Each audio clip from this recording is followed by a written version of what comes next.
Generally ફરસાણ હોય કે ભજીયા હોય, આપણે ખજૂર આંબલી કે ગોળ આંબલીની ચટણી બનાવીને ખાતા હોય છે, જે શરીરમાં નુકસાન કરતા હોય છે. તો ભજીયા સાથે કે પછી કોઈ પણ પ્રકારના ફરસાણ જેમ કે કચોરી છે, સમોસા છે કે કોઈ પણ પ્રકારના નવા નાસ્તા કે પછી બટેટા વડા છે, તેની સાથે ખાઈ શકાય તેવી આંબલીના ઉપયોગ કે લીંબુના ઉપયોગ વગર આપણે એવી ટેસ્ટી ચટણી તૈયાર કરીશું કે જેનો ટેસ્ટ તમને ખજૂર આંબલીની ચટણી જેવો જ આવશે, પણ મિનિટોમાં તૈયાર થશે ને ખૂબ જ સ્વાદિષ્ટ, સાથે ખૂબ જ હેલ્ધી આ ચટણી રહેશે. તો ચલો રેસીપી શરૂ કરીએ. તો જેમના માટે આપણે ગેસ ફ્લેમ પર એક વાસણ રાખીશું અને જેમાં માત્ર અડધા ગ્લાસ જેટલું આપણે પાણી ઉમેરીશું. અહીંયા હું 2 થી 3 વ્યક્તિને થઈ શકે તેટલી ચટણી તૈયાર કરવા માટે આટલી સામગ્રીઓનો ઉપયોગ કરું છું. તમે તમારા ફેમિલી મેમ્બર્સ અકોર્ડિંગ સામગ્રીઓ વધઘટ કરી શકો છો. હવે આપણે 1 ચમચી જેટલું આમચૂર પાવડર લેશું. આમચૂર પાવડર કાચી કેરીમાંથી તૈયાર થાય છે અને તે ખૂબ જ ફાયદાકારક છે, કારણ કે કાચી કેરીના ફાયદા તમે બધા જ જાણો છો. હવે તેને આ પાણીમાં ઉમેરી સારી રીતે મિક્સ કરીશું, જેથી બિલકુલ લમ્સ ના રહે. હવે આપણે આપણા આ મિશ્રણની અંદર લગભગ 5 થી 6 ચમચી જેટલો ગોળ ઉમેરીશું. 1 ચમચી આમચૂર અને ઓછામાં ઓછો 5 ચમચી અને વધુમાં વધુ 6 ચમચી જેટલો ગોળ ઉમેરી શકાય. મેં 6 ચમચી જેટલો ગોળ ઉમેરેલો છે.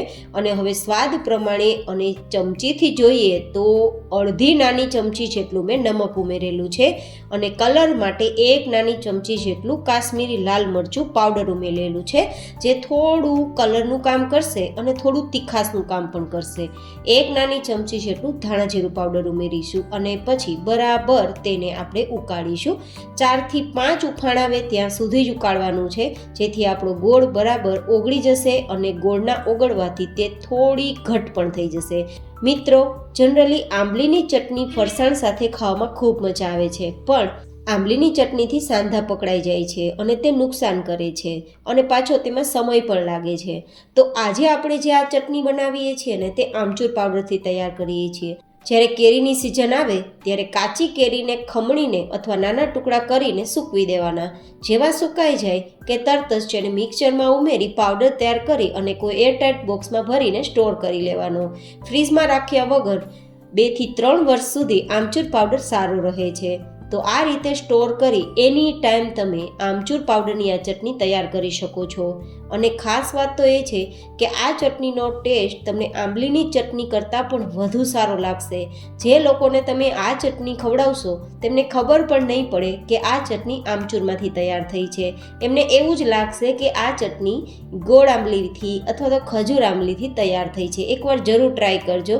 મારા ફેમિલીને તો બિલકુલ ખબર નહોતી પડી કે આ ચટણી મેં આંબલીમાંથી નહીં પણ આમચૂરમાંથી તૈયાર કરી છે.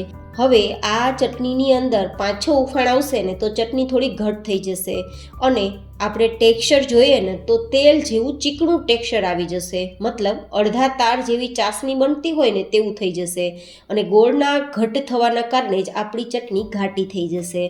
તો હવે તેને નીચે ઉતારીને ઠંડી કરી લેશું. ફ્રીજમાં નથી રાખવાની, રૂમ ટેમ્પરેચર પર જ આપણે ઠંડી કરવાની છે. ત્યાં સુધીમાં આપણે એક પેસ્ટ તૈયાર કરી લઈએ. તો મિક્સર જારમાં 4 થી 5 નંગ જેટલા મરચાં ઉમેરીશું અને 2-3 ઇંચ જેટલો આદુનો ટુકડો ઉમેરીશું અને પછી તેને ચટણી તૈયાર કરી લેશું.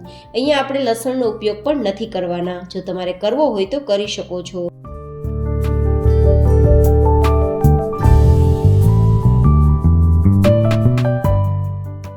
હવે આ તૈયાર થયેલ પેસ્ટ આપણે આ તૈયાર થયેલ આપણી ચટણીમાં ઉમેરી દઈશું. તો ગરમ મસાલાના ઉપયોગ વગર પણ ખૂબ જ સ્વાદિષ્ટ આપણી ચટણી તૈયાર થશે. ઉપરથી લીલા ધાણા ઉમેરી દઈશું અને આપણી ચટણી મિક્સ કરીને તૈયાર થઈ ગઈ છે. તો તમે તેને ભજીયા સાથે, બટેટા વડા સાથે કે પછી કોઈ પણ પ્રકારના ફરસાણ જેમ કે કચોરી, સમોસા, ઘૂઘરા કે કોઈ પણ નાસ્તા સાથે પણ તમે આ ચટણી સર્વ કરી શકો છો. મિનિટોનું કામ છે અને ઓછા ખર્ચે ઓછી સામગ્રીઓથી આ ચટણી તૈયાર થઈ જાય છે.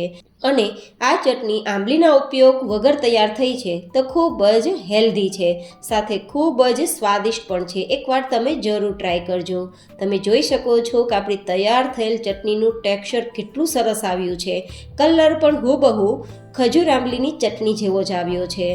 આ ચટણી હજુ પણ જેમ જેમ ઠંડી થશે તેમ ઘટ થતી જશે, તો આમાં બીજું કંઈ ઉમેરવાની જરૂર રહેશે નહીં. તો તમને આ ચટણી કેવી લાગી મને જરૂર બતાવજો. ફરી મળીશું એક નવી જ એન્ડ હેલ્ધી રેસીપી સાથે. ત્યાં સુધી stay healthy and stay happy.